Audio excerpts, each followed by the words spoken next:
Okay, so now I'm going to do a light gesture drawing using my 6H pencil. It's really important that you go really, really lightly with your 6H.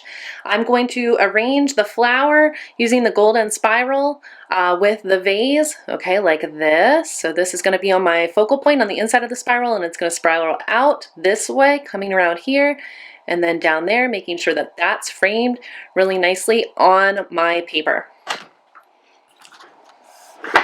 Okay, so my first step is going to be to start a loose gesture drawing. And so before I even start, I want to kind of figure out like where things are going to be lined up on the page.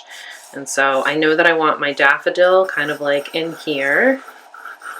So I know that I want it to kind of be like, there's like the outer petals. And then here's the little daffodil off to the side. And so I'm looking, the petals, like the big one, make like a circle. The little one in the center is like a smaller circle, you know, this little center part of the daffodil.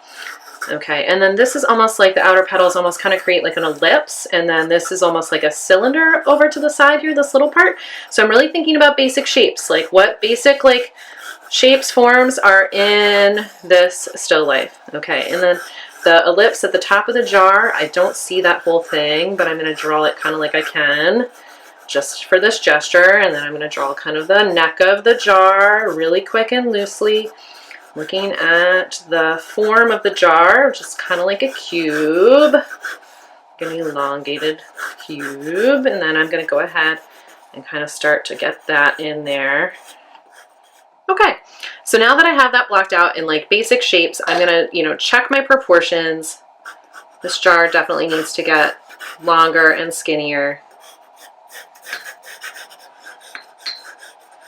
to make sense in proportion to the daffodils.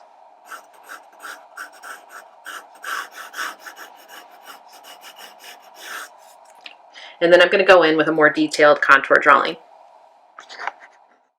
So now I'm turning this into a more detailed sketch. I'm adding a lot more lines from observation, looking at the daffodils.